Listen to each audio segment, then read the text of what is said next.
Bonjour, je m'appelle Angie et aujourd'hui je vais vous parler du film de Marion Lenne, Un cœur simple.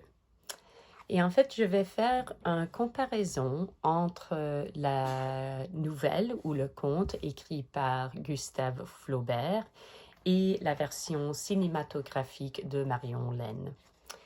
Euh, En premier lieu, je vais vous parler de 5 points communs entre le film et la version écrite. Ensuite, je vais parler de 5 différences entre ces deux œuvres. Et finalement, je vais vous parler de mon appréciation personnelle du film. Alors, sans plus tarder, les 5 points communs du film. Alors, il existe une affection assez profonde entre Félicité et les enfants de Madame Aubin dans le film comme dans la version écrite. Et Madame Aubin n'approuve pas de cette affection entre sa servante et ses enfants. Ses enfants s'appellent Virginie et Paul. Et dans le livre, comme dans le film, on démontre bien la jalousie que Madame Aubin sent envers Félicité à cause de son intimité avec ses enfants. Cette affection entre Virginie, Paul et aussi le neveu de Félicité qui s'appelle Victor montre que Félicité possède un grand cœur. Un cœur simple peut-être, mais aussi un grand cœur. Quand elle aime quelqu'un, elle aime ardemment. Un autre événement en commun entre la version écrite et la version cinématographique est que Félicité protège Madame Aubin et ses enfants du taureau. Cette scène existe dans le conte de Gustave Flaubert comme dans le film de Marion Lenne. Et on pourrait critiquer le film par rapport à cette scène pour un manque de crédibilité dans la présentation de l'agression du taureau. Le bœuf ne semble pas particulièrement perturbé ni en colère dans l'image, mais il est compréhensible qu'il soit difficile et désagréable de déranger un taureau pour le tournage. Donc, c'est pas très grave. Ceci dit, le film réussit à illustrer l'altruisme de Félicité. Ça, c'est important. Elle défend ceux qu'elle aime, même au péril de sa vie.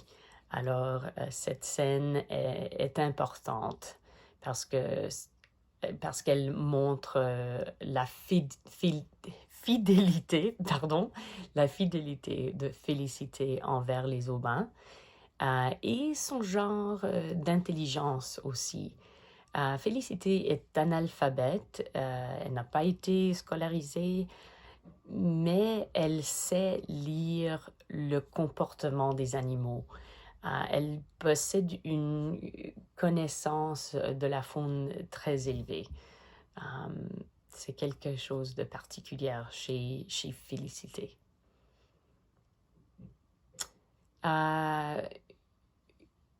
Une autre partie du film qui existe aussi, bien sûr, dans la version de Flaubert, c'est que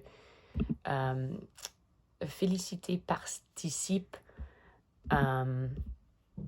à la catéchisme de Virginie. Elle n'a pas eu l'occasion d'y participer dans sa jeunesse. Cela montre son innocence et naïveté. Elle est comme une fille de 13 ans à la catéchisme. Elle est comme Virginie. Elle s'intéresse énormément aux histoires racontées par l'aimable prêtre. Ceci renforce que Félicité a un cœur grand et simple.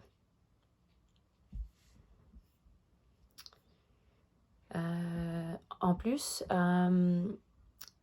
la scène où Félicité s'occupe du corps de Virginie après sa mort existe dans les deux versions également.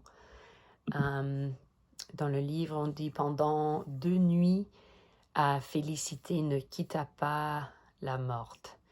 Elle répéta les mêmes prières, jetait de l'eau bénite sur les draps, revenait s'asseoir, contemplait le corps de la belle Virginie. »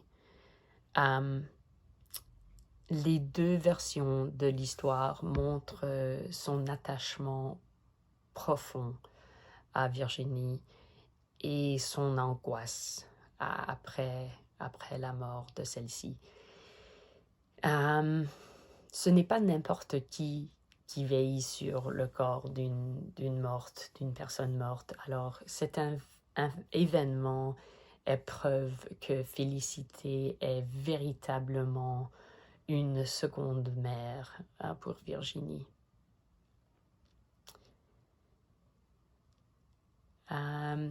Une autre similarité ou scène qui est partagée dans les deux versions, c'est que les protagonistes se rapprochent après la mort de Virginie.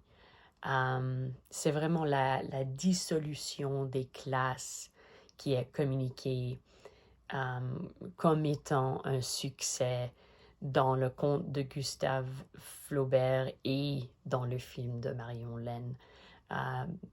La mort est le grand égalisateur. Flaubert décrit de façon très adepte la séparation des classes qui existait à l'époque, et il est évident que Madame Aubin se considère supérieure à Félicité. Elle est riche, elle est la patronne de Félicité, et Félicité travaille fort et accepte son rôle subalterne. Dans son film, Lenne démontre très bien cette séparation des classes suivie du